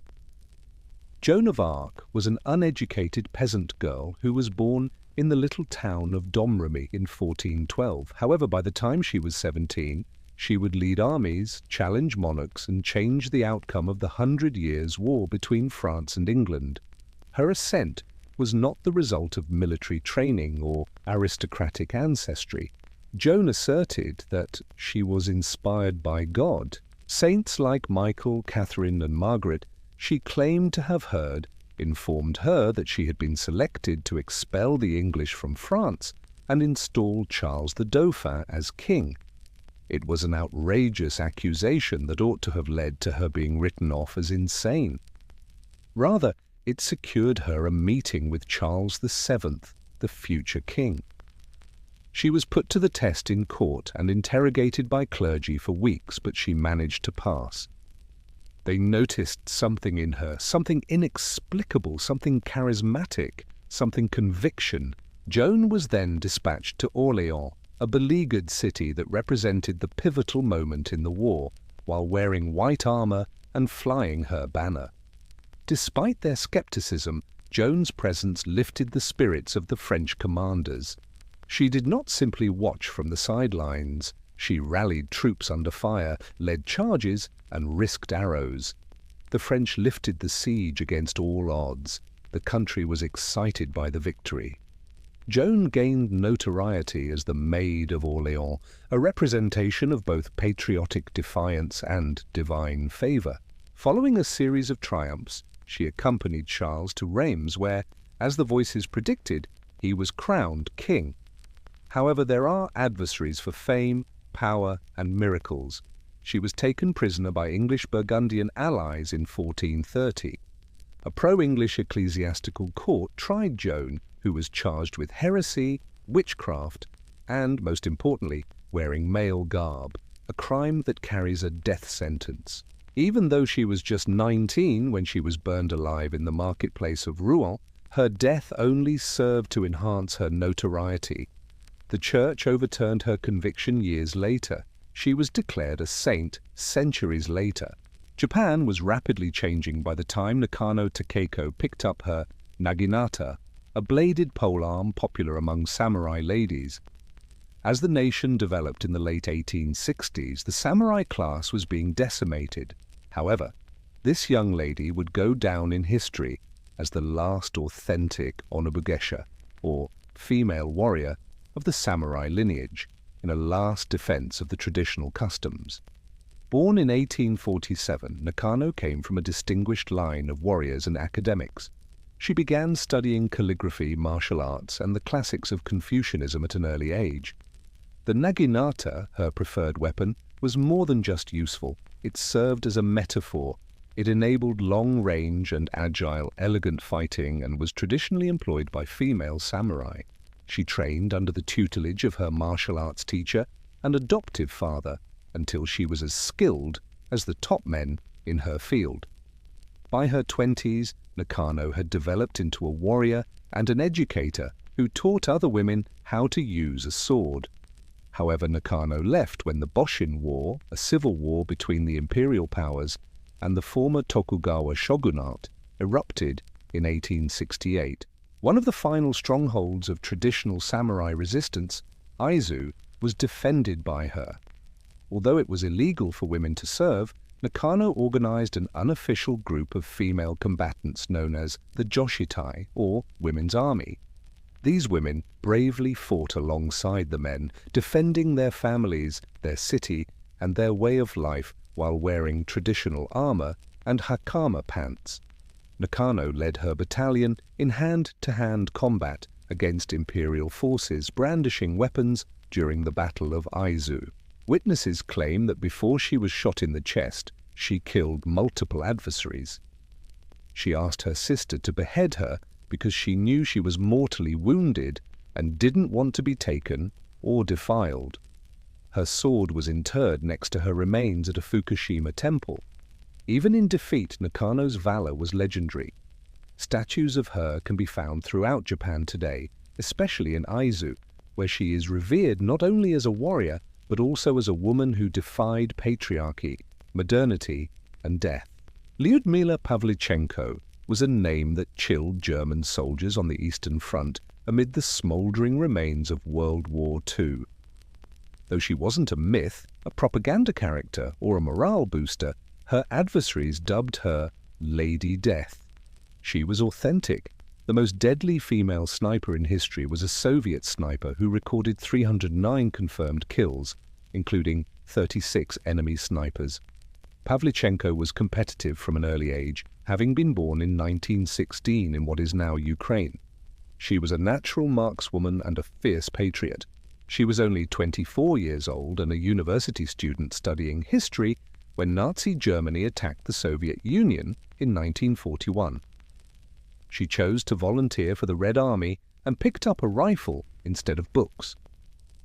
At first, officials advised her to become a nurse, but she declined. She was given the fighting role she desired. Pavlichenko gained her notoriety by being sent to the front lines during the siege of Odessa and then Sevastopol. She waited for the ideal image for many hours while standing still and hiding in the icy landscape. She wasn't just aiming for foot soldiers, she pursued rival snipers, officers, and machine gunners. Her patience was almost supernatural, her nerves were steel, and she hated the invaders with all her heart.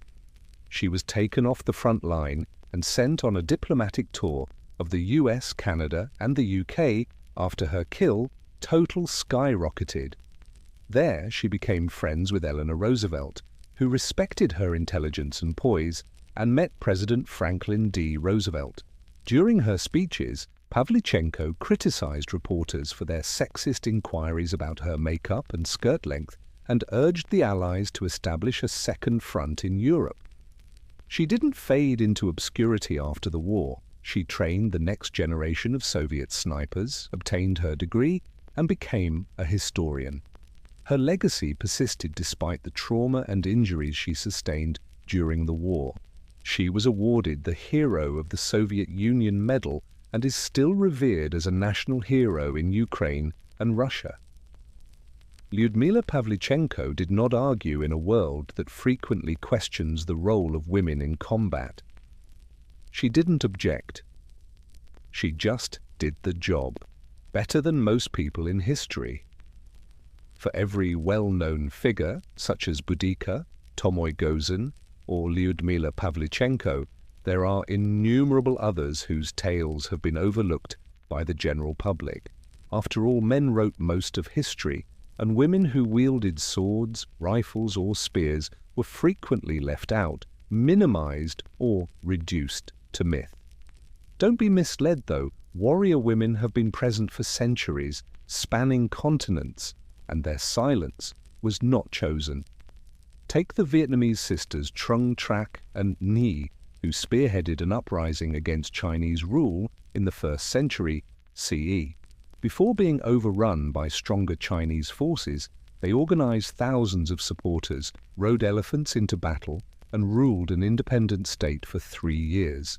Despite the fact that they are rarely mentioned in world history books, their resistance is still honored today with temples and festivals. Or the Ashanti Empire's Ya Asantewa in West Africa, who led an uprising against British colonial forces in 1900. When the British demanded the sacred golden stool, a symbol of Ashanti sovereignty, she mobilized her people in her capacity as Queen Mother. She led her troops in combat and gave ferocious speeches, demonstrating that defiance and leadership were genderless.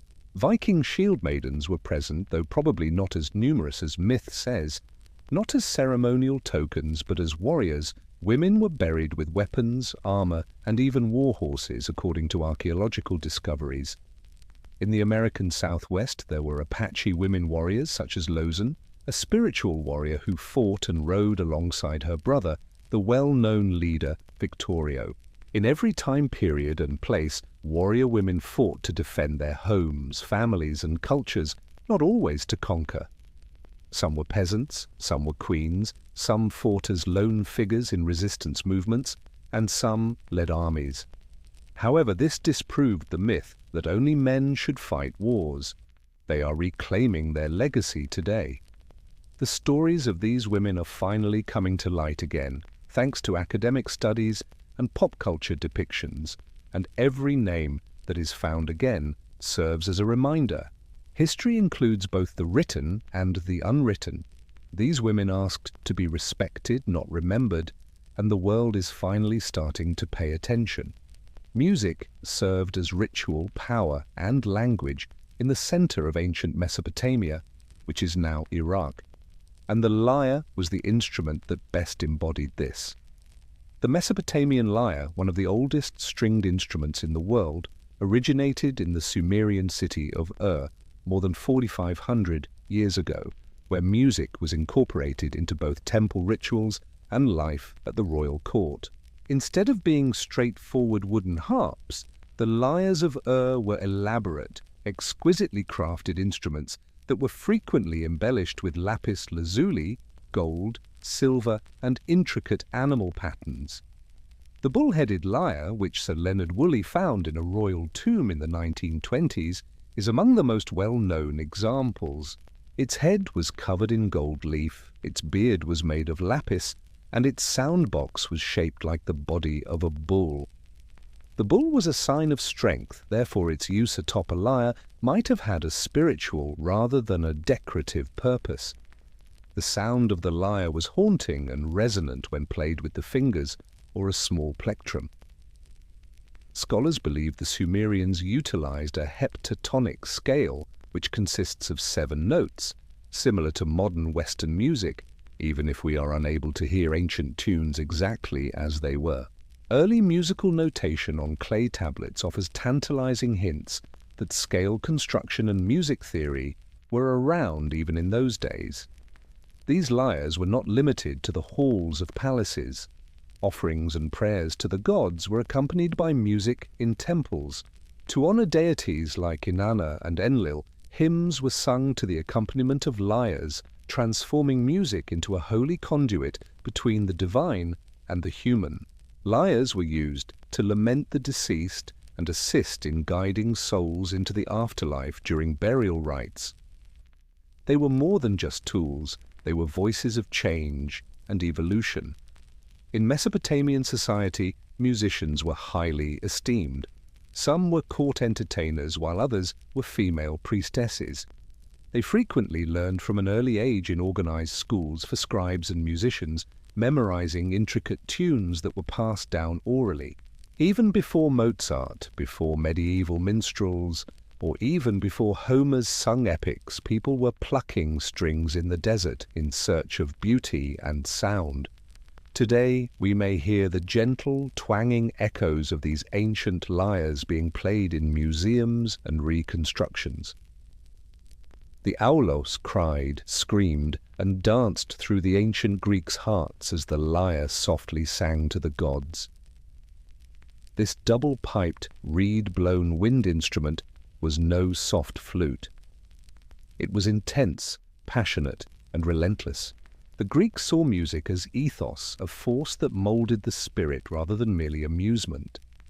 And its most primordial edge was embodied by the aulos. The aulos was linked to Dionysus, the deity of wine, ecstasy, and insanity, in contrast to the lyre, which represented harmony and order and was preferred by Apollo. It served a variety of emotional and practical purposes because it was frequently played during military marches, dramatic performances, and ceremonies. It was composed of two pipes, each with its own reed and fingering holes, and was typically constructed of wood, bone, or ivory. The aulet, who played both pipes at once, created a deep, piercing sound that was more like to a bagpipe than a contemporary flute. Amazing breath control was needed for this.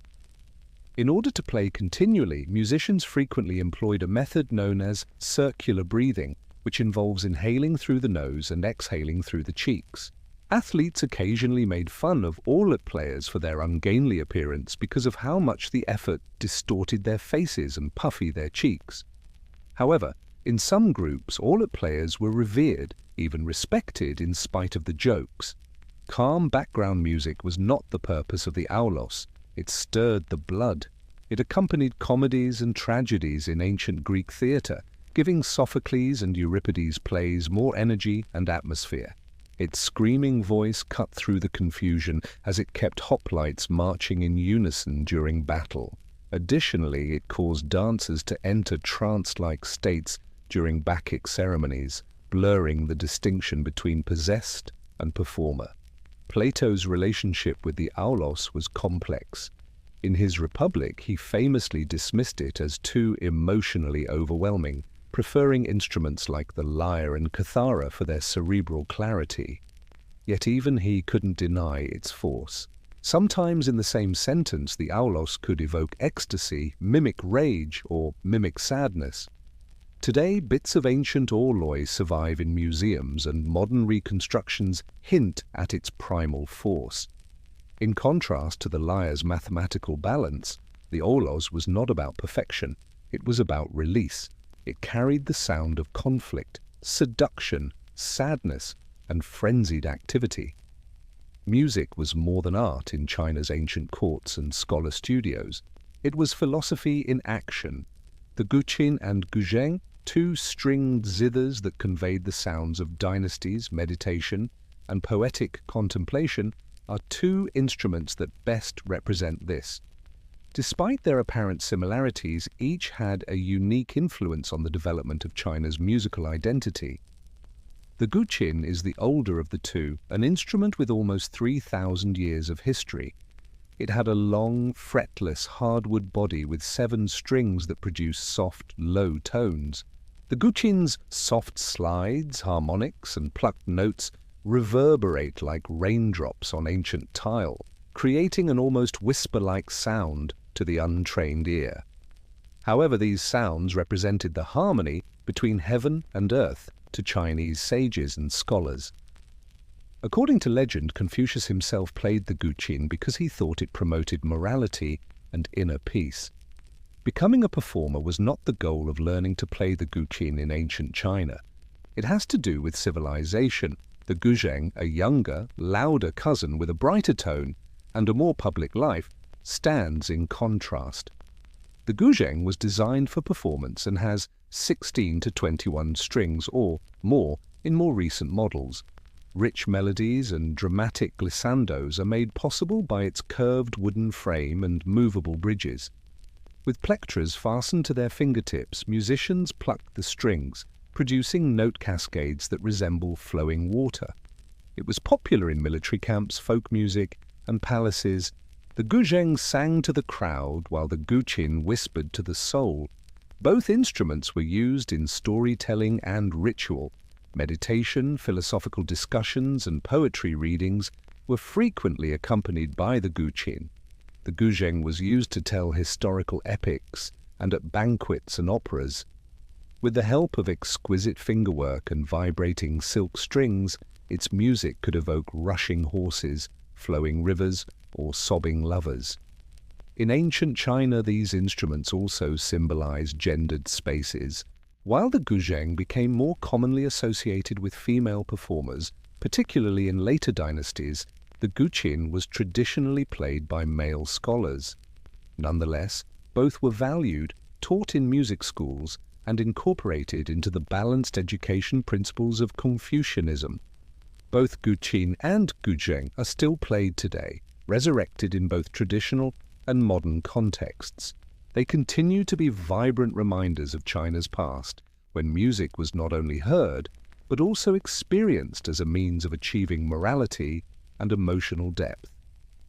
Music was not background noise in ancient Egypt. It was a holy instrument, a way for God to speak that reverberated in tombs, temples, and everyday life. There was music everywhere, from peasants to pharaohs. It provided entertainment for the living, guided religious rites, honored the dead, and calmed laborers.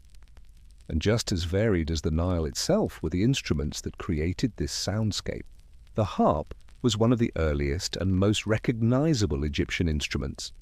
Larger, angular harps that were as tall as a man replaced the early curved harps that resembled bows. Temple musicians and court entertainers frequently used their fingers to pluck these instruments. Harps were connected to the afterlife and weren't just used for art. Harpists playing for the deceased to ease their transition into eternity are frequently depicted in tomb paintings. Next came the sistrum, a revered rattle connected to the goddess Hathor, who guards joy, music, and motherhood. The sistrum, which was made of metal and had loose crossbars, jangled when shaken. In temples, it was used to call forth gods, cleanse areas, and ward off evil spirits. It was strong but not subtle.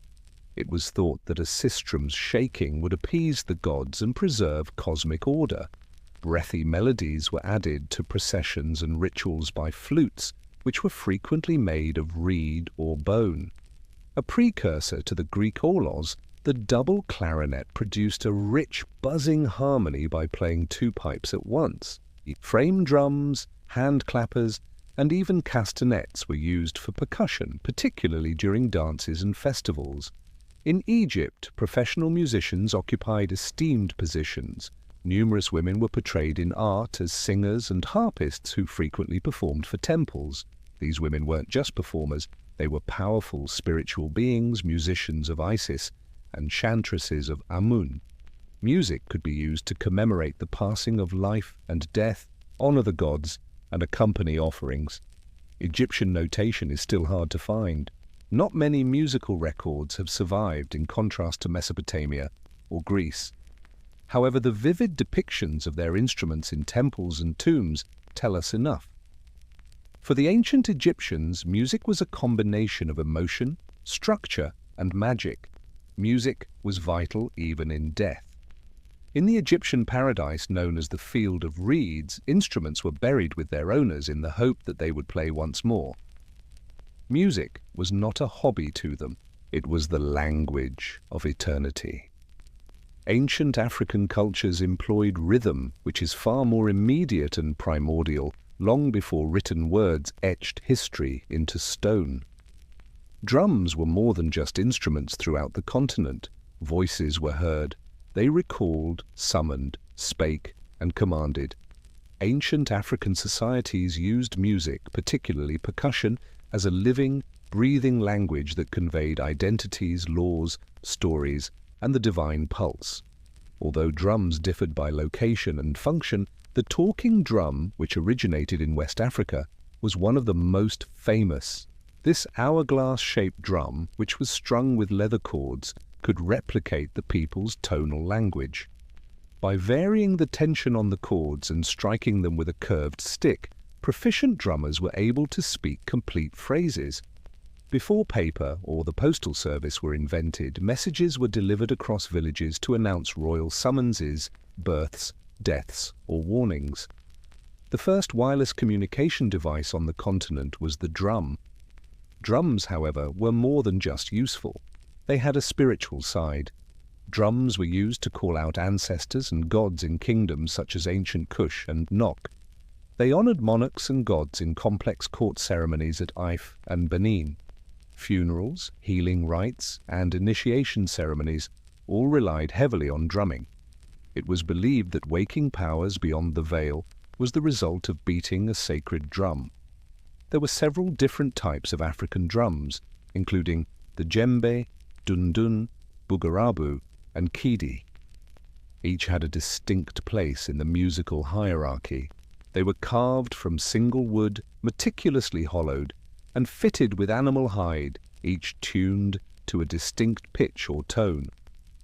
There were rites even during the instrument's construction, and the craftsmanship was revered and handed down from father to son.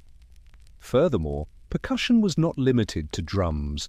Rattles, bells, shakers, and thumb pianos added layers of rhythm and melody, creating a complex, polyrhythmic soundscape that Western music wouldn't fully understand until centuries later. Movement and song were inextricably linked in African tradition.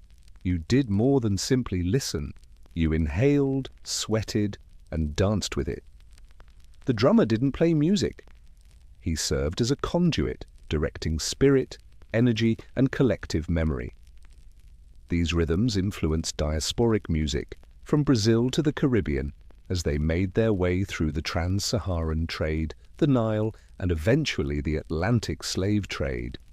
However, Africa, where entertainment was not the beat, was always at the center of their hearts. It was survival, heritage, and identity. Wind, not strings or drums, produced the music that drifted across the terraced fields and stone cities high in the Andes, where the air is thin and the land is brushed by clouds. Aerophones, flutes, whistles, and, most famously, panpipes, or siku, were the main instruments of the rich musical traditions of ancient Andean civilizations such as the Nazca, Moche, and Inca. The siku is a seemingly straightforward instrument. Several bamboo tubes or reeds of different lengths, often stacked in multiple rows or lashed together in a row. To generate tunes, players quickly switch between rows, with each tube playing a single note. The end effect is a breathy, eerie harmony that reverberates over mountains like a dialogue with the wind. Siku ensembles were frequently played in pairs, with two performers using a technique known as hocketing, alternating notes in interlocking patterns, to represent the Andean ideal of duality and balance in both nature and culture. Bone, clay, and reed flutes were also common. Some were small enough to be worn on necklaces, while others were huge enough to make rich, resonant tones. Many of them were carved to resemble birds, snakes, or spirits, demonstrating the mystical connection between nature and sound. These were religious implements, not only musical instruments. They utilized music to praise the sun, call for rain, bless harvests, and connect with their ancestors. The Moche civilization's pottery whistling containers are one very intriguing discovery. They were essentially musical ceramics with internal chambers forcing air through a whistle to produce weird tones when water was poured into them.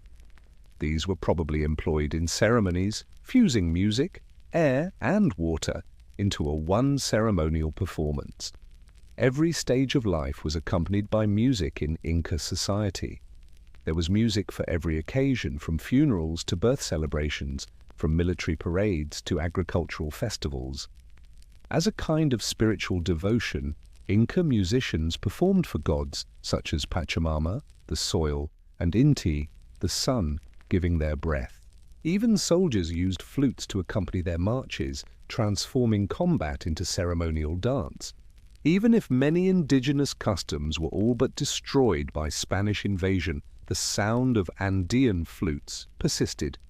The ancient voice of stone, wind, and sky continues to sing in the void, and their echoes can still be heard today in Bolivian villages and the highlands of Peru. Music was more than just a performance in ancient India. It was a form of cosmic engineering. Hindu philosophy holds that sound, or Om, the primordial vibration, is the source of the universe itself.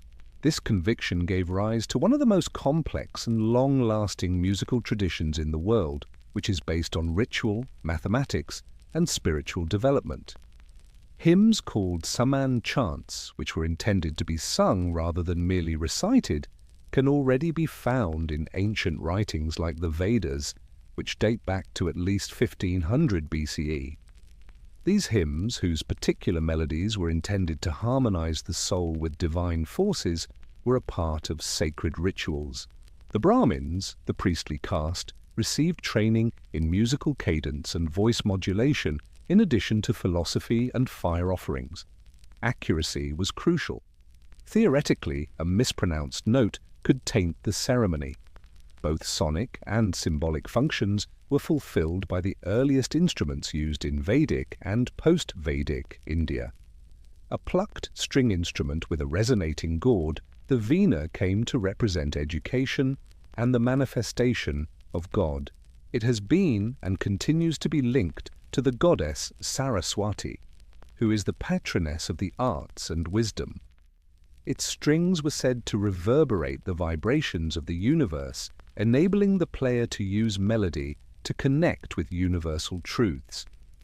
In addition to being musical instruments, wind instruments such as the bansuri and bamboo flute served as mythological vehicles. The flute was frequently used to portray Lord Krishna, the god of love and divine play, enchanting both people and animals. It was thought that the sound of the bansuri could take listeners to a higher state of consciousness and pierce the maya, or illusions of reality. There was also great power in percussion. The tabla and mridangam were more than just instruments for keeping time. They reflected cosmic cycles, breathing patterns, and heartbeats. Talus, or rhythms, were intricate mathematical patterns that were connected to different emotional states and times of day. Some of these patterns were cyclical, while others were asymmetrical. Rasa theory, which holds that music should arouse particular emotional flavors like love, bravery, tranquility, or grief, was closely associated with Indian music. Ragas, or melodic frameworks, were used to guide meditation and evoke the soul as early as antiquity. In contrast to many ancient customs that have been lost to time, India's musical heritage has not only endured but also changed over time. At its heart, however, is the age-old notion that creating music is a means of communicating with the divine. Music and the sacred were inextricably linked in Mesoamerica's ancient cities, from the majestic plazas of the Maya and Aztecs to the tall pyramids of Teotihuacan. Its use to communicate with gods, sanctify blood sacrifices, call forth rain, and frighten adversaries made it more than just art. Music was ritual technology for the Mesoamerican peoples, an unseen thread that connected people to the dead and the divine. The soundscape was dominated by drums. The huhuatl, a tall, single-headed drum made from hollowed-out tree trunks and played with bare hands, was the most famous. During festivals, battles, and sacrifices, the huhuatl, who were covered in animal hides and decorated with glyphs or holy images, throbbed. Like the god's heartbeat, its rich, resonant sound reverberated through stone courtyards. The teponastli, a hollowed-out wooden drum with a slit, was then played with mallets that had rubber tips. Two tongues that produced distinct pitches when struck were carved into its surface. The teponastli could speak in addition to being a percussion instrument. Teponastli was said to be able to sing the names of gods or the beats of fate itself in Nahuatl, the Aztec language. Instruments for the wind were also essential. Commonly shaped like animals or gods, flutes were constructed of reed, clay, and bone. Some were so finely crafted that they could imitate human screams, jaguar growls, or bird calls. Indeed, the notorious Aztec death whistle, which is shaped like a skull and blown like a flute, emits a chilling shriek that may have been used to frighten enemies or open portals to the spirit world during battle or sacrificial ceremonies. Every significant occasion, including births, coming-of-age ceremonies, battles, agricultural cycles, and deaths, was accompanied by music. Dancers and musicians who educated in special schools performed for the gods as well as for audiences. Some instruments were only used by priests or nobility. It could be a spiritual offense to play them improperly. Even sacrifice, which was essential to Aztec religion, was performed to music.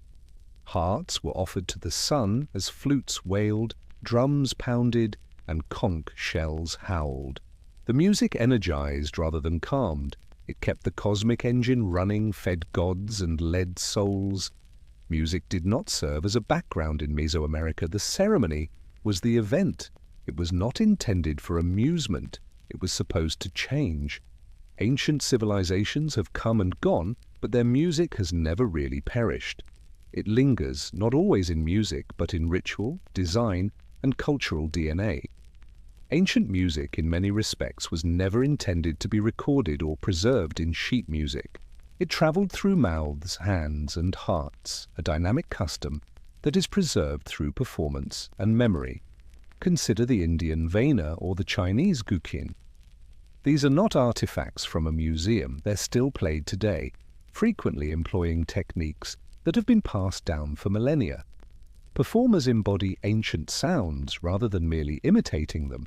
Centuries of philosophy, culture, and meditation are contained in every note. You can experience the same delight or longing that a sage or monarch once had with just one pluck. The drums continue to speak across Africa. Ancient customs that precede colonial maps and written history are echoed in the djembe rhythms, griot's call and response, and dance's syncopation. Even in the Americas, the haunting breath of the Andean siku, or the thunder of powwow drums among indigenous tribes, reflects echoes of ancestral voices. Some instruments are direct descendants, some are imaginative reinventions, but the origins are ancient. Ancient ideas are still present in contemporary Western music. Mesopotamia's 7-note heptatonic scale served as a model for contemporary harmony. Greek music theory, modes, intervals, ethos, led into early Christian chant and the eventual genesis of classical music. What about the instruments? The guitar originated from the lute, which evolved from the lyre. The oboe and bassoon were inspired by the double reed design of the aulos. The function of ancient music, however, is arguably the most enduring legacy. It wasn't supposed to sell tickets or top charts. Birth and death, sowing and harvest, love and war were all marked by this ritual and healing. It had significance. Music continues to be our common language, evoking feelings without the use of words and fostering a sense of connection that transcends boundaries. Ancient music serves as a reminder that sound may be sacred, rhythm can be memory, and melody can be a thread connecting worlds in a noisy digital world. Our ancestors' songs continue to reverberate, whether they are piped from a clay flute, shouted through a war drum, or whispered from a guqin. We just have to listen.